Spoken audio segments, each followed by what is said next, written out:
9h30, Madame, Monsieur, bonsoir et bienvenue à tous dans cette édition du journal. Sous le titre « Paroles de gouverneur », le dernier ouvrage publié par le gouverneur honoraire de la Banque centrale du Congo apporte davantage des informations sur les fonctionnements de l'Institut des missions sous l'impulsion de la hiérarchie. Il vient d'être porté sur fonds baptismaux. Pour la 5e fois consécutive, la semaine africaine de vaccination s'est ouverte ce matin avec la spécificité que le vaccin injectable contre la poliomyélite sera administré aux enfants de 3 mois. Toutes les mises en œuvre en vue d'épargner les futures générations des cas d'invalidité. À l'échelle de la communauté de développement de l'Afrique australe se prépare le 4e plan de gestion de ressources en eau et à cet effet, les experts en la matière se réunissent depuis ce matin à Kinshasa en vue de mettre sur pied une plateforme d'interaction. La semaine de l'eau au sein de la SADC a débuté aujourd'hui à Kinshasa avec les travaux d'experts dans l'objectif de créer une plateforme d'interaction entre acteurs des États membres sur les questions stratégiques de gestion de ces ressources en eau et de collecter les contributions pertinentes devant alimenter le 4e plan d'action stratégique régionale en élaboration. Christian Elongo. Une célébration de la semaine de l'eau de la SADC qui tombe à point nommé pour la République démocratique du Congo. Le pays vient juste d'adopter la loi sur l'eau et s'est engagé résolument dans une phase de préparation de la politique nationale en matière de gestion durable de ressources en eau. Une opportunité de commémorer cette journée placée sous les signes de la vision à l'action. Notre venue ici est sous 2 objectifs. Le premier objectif est de vous montrer ce que les SADC est en train de faire dans le secteur de l'eau et comment est-ce que nous pouvons partager cela avec le peuple de la République démocratique du Congo. Le deuxième objectif est de pouvoir avoir vos entrées au programme régional stratégique de SADC dans le secteur de l'eau qui va se dérouler pour 5 ans à partir de 2016 jusqu'à 2020.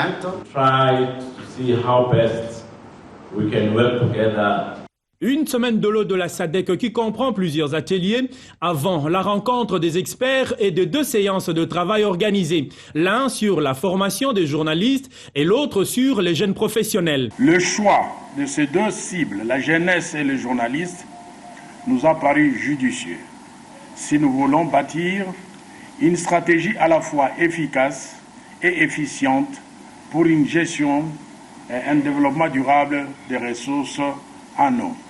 En effet, après l'adoption de la loi sur l'eau à l'Assemblée nationale il y a quelques jours, la République démocratique du Congo est résolument engagée dans une phase de préparation de la politique nationale de gestion durable des ressources en eau et que le résultat de cet atelier alimentera d'une manière ou d'une autre cette politique. Chapeauté par le secrétariat permanent de la SADC, la semaine de l'eau qui se tient à Kinshasa regorge les 15 pays membres de l'organisation sous-régionale. Au plan universel, la Journée mondiale de la sécurité et la santé au travail a été célébrée aujourd'hui. Une occasion de sensibilisation afin de promouvoir un emploi sûr, stable et décent dans un pays où l'informel bat son plein. À Kinshasa, des travailleurs meurent de plus en plus des accidents du travail. 2000, des statistiques fournies par le vice-premier ministre chargé de l'emploi et prévoyance sociale dans ce dossier signé Cédric Ebondo. L'informel, un secteur prépondérant dans l'économie de la République démocratique du Congo qui contribue substantiellement à l'emploi de plus d'un Congolais. Son importance n'est plus à démontrer. Sous forme du petit commerce, du politicien à l'homme de la rue, de l'intellectuel à l'analphabète, du citadin au paysan, personne n'est épargné. Les soucis d'interdépendance sociale, le besoin d'autosuffisance et même le désir d'être considéré au sein de la société poussent la plupart des Congolais à développer le moyen de survie par l'exercice d'un tel ou tel autre métier censé leur permettre de se prendre en charge. N'étant pas mieux régulé, ce type d'emploi n'est pourtant pas sans risque, notamment sur le plan sécuritaire et sanitaire. Le rapport de l'Organisation internationale du travail, produit en 2013, démontre que 160 millions de maladies professionnelles non mortelles sont enregistrées par an. Parallèlement, 2 000 personnes meurent chaque année de maladies liées au travail. Ensemble, bâtissons effectivement et en toute responsabilité cette culture de prévention en appliquant les normes en la matière telles qu'édictées par l'Organisation internationale du travail et les codes du travail congolais, en instituant impérativement dans nos entreprises la culture au sein du comité de sécurité, hygiène et embellissement. Engageons-nous pour un travail décent, car un travail décent est celui qui rétablit l'homme dans sa dignité, qui le protège contre toute éventualité et qui lui garantit son avenir et celui de sa progéniture. En outre, pour un équilibre permettant aux travailleurs de prévenir les accidents liés au travail, la nécessité demeure de veiller au respect des heures de travail, au repos, à une bonne et saine alimentation et même au sport régulier, car il est avéré que ce dernier permet de lutter efficacement contre le stress qui est à la base de la majorité d'anomalies sanitaires. Car mieux vaut prévenir que guérir du temps. Comme partout ailleurs dans le pays et dans les écoles consulaires à l'étranger, les finalistes du secondaire ont passé aujourd'hui leur examen de dissertation de l'édition 2015. Nos reporters ont été à l'école d'application de l'Université pédagogique nationale. La dissertation s'est bien déroulée. On nous a donné des sujets et nous avons choisi. Moi, j'ai choisi le sujet 4 où on parle de la reconnaissance est une bonne vertu. Et j'ai essayé de développer et donner la conclusion. Et ça a été. Pour les français orales, on ne s'est pas encore préparé, mais quand on va rentrer à la maison, donc on aura le temps d'étudier. On s'est préparé en conséquence. Déjà, depuis le début de l'année, on travaillait, on s'exerçait. Mais quand on était au centre, on était un peu frustrés et tout, parce que c'est notre première fois. Mais en tout cas, ça s'est bien passé. Bon, l'épreuve d'aujourd'hui s'est bien passée. Ça s'est passé donc plus meilleur comme l'on l'attendait. Donc, on avait un peu peur avant d'entrer et tout parce qu'on avait entendu qu'il y a ceci ou cela. Mais lorsque nous sommes arrivés sur le terrain, on a compris que c'est toujours un examen comme le TENAFEP, comme tout autre examen que l'on fait à l'école. La préparation, nous l'avons fait chez nous en 3 phases. Nous avons d'abord, premièrement, traité plusieurs sujets avec notre professeur de français à l'école. Et puis, nous avons fait un pré-jury. Le pré-jury qui était organisé dans la province divisionnaire de Kin-Ouest. Et puis nous avons fait les jurys catholiques. Donc c'est ce qui nous a préparé à bien faire aujourd'hui. À partir du jury catholique, j'ai encore appris certaines notions qui m'ont aidé aujourd'hui. Donc je suis sûr que je ferai plus que ce que j'avais fait au jury catholique.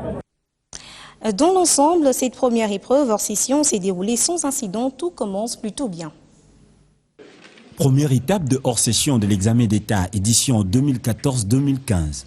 Près de 592 576 candidats finalistes des humanités ont été soumis à l'épreuve de dissertation, un test qui s'est déroulé simultanément à Kinshasa et dans les provinces du pays.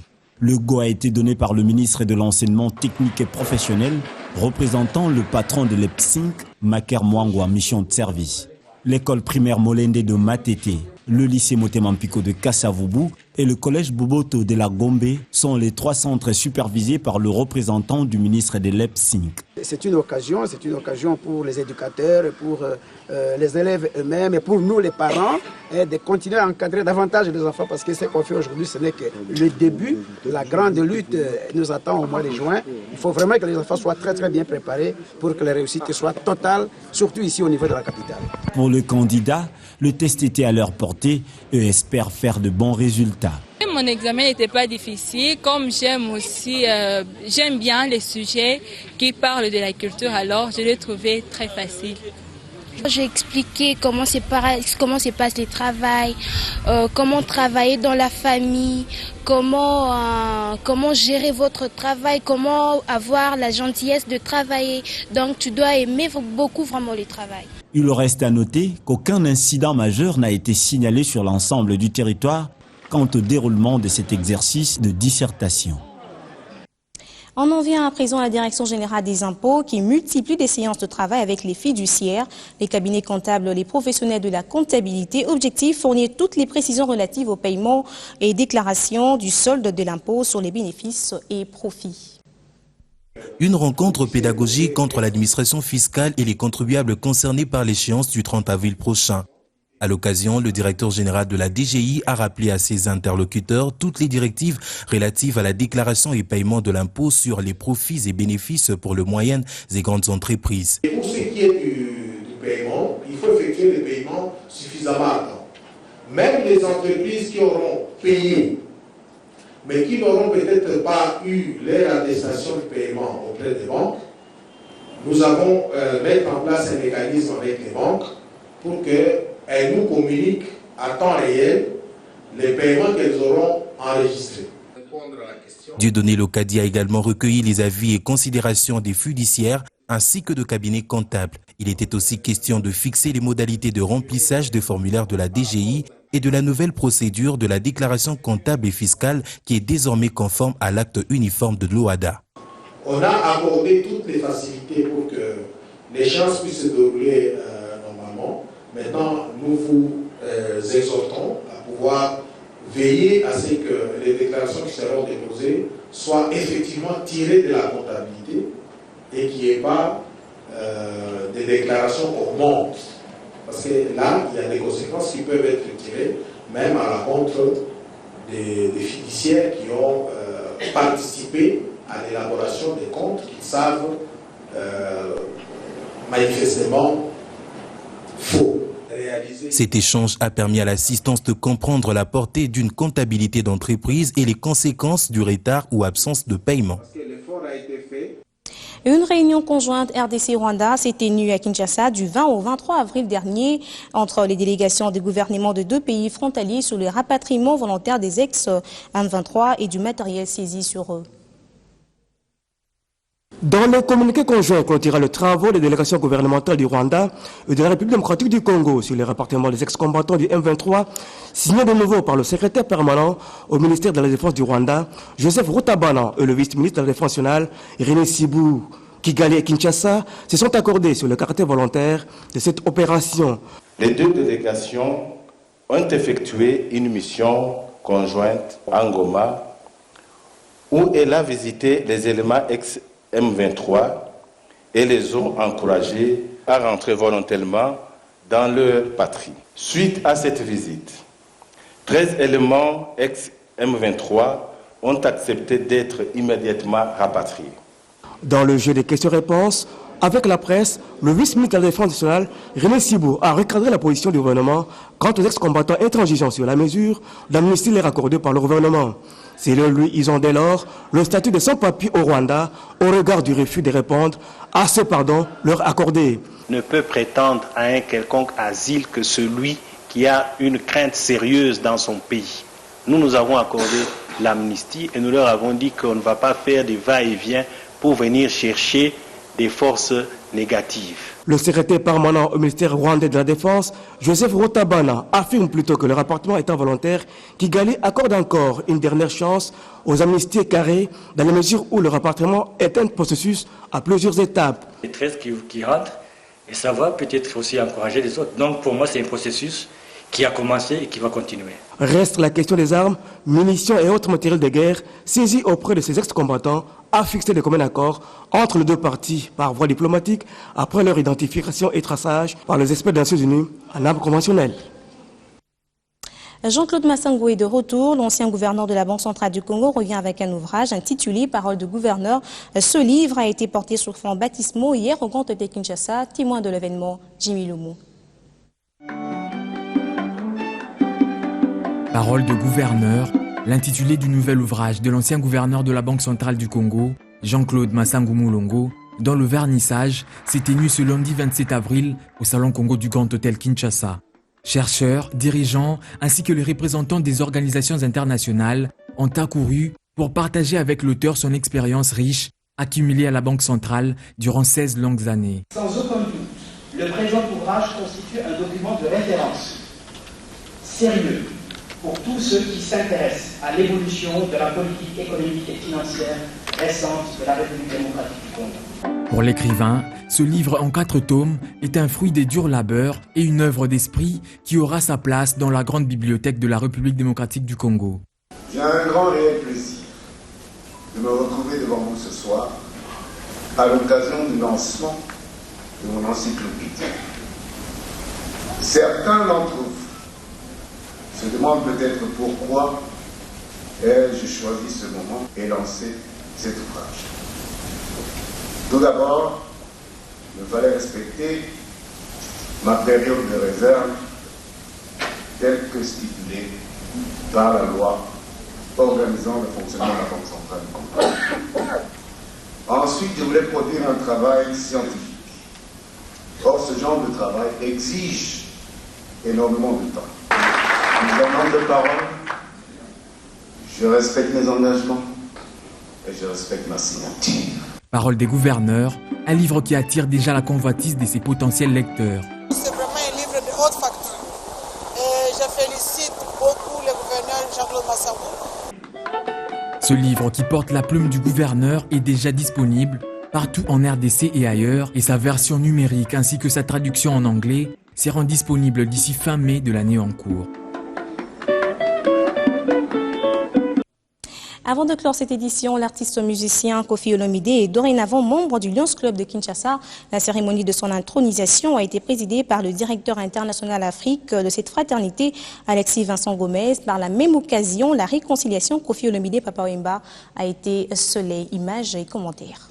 Sans contrainte, tu acceptes de devenir lion, en sachant qu'un lion, c'est d'abord quelqu'un qui sert dans sa communauté.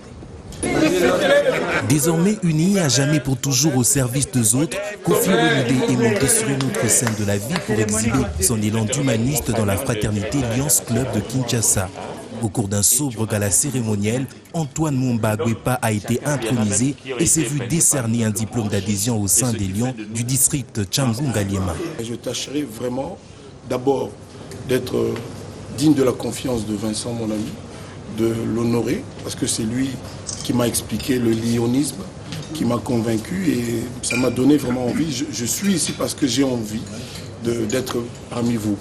Des invités de marque à l'occasion, dont le directeur international des Lions Club Afrique, Alexis Vincent Gomez, démarqué tout fraîchement du Congo-Brazza d'en face. Une fierté pour la nouvelle recrue d'être honorée par la présence de l'ami directeur international, bien qu'arrivé fin mandat. Très émotionné, je m'attendais à tout sauf ça. Je savais que je venais pour te rencontrer et parler ensemble. Et j'allais aussi vous parler de cette histoire-là, quoi. Je ne parle pas avec mes lèvres, mais je parle là avec mon cœur. Aujourd'hui, j'enterre cette hache de cœur et que vive le lion. Merci. Les Lions s'est tiré de sa torpeur et a sauté du cou lors de cette cérémonie, a renoué la plus belle amitié avec un vieux frère aîné Papa Wemba qui pendant longtemps les relations étaient au couteau tiré. Vous deux, vous êtes capables de susciter notre fierté en tant que lion d'Afrique, lion congolais et lion du monde. La devise du Lions Club, c'est « Nous servons ».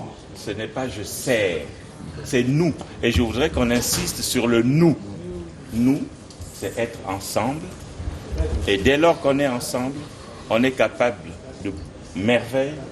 On est des héros. Et vous êtes nos héros de ce soir.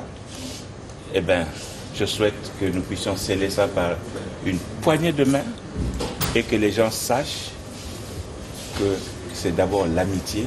C'est ainsi la fraternité au sein des Lions, toujours auprès et à l'écoute des autres pour être unis, ensemble et servir dans l'amour. Merci. Merci. L'union fait la force. C'est par cet élément d'intronisation et réconciliation que nous mettons un terme à cette édition d'actualité. Je vous retrouve demain.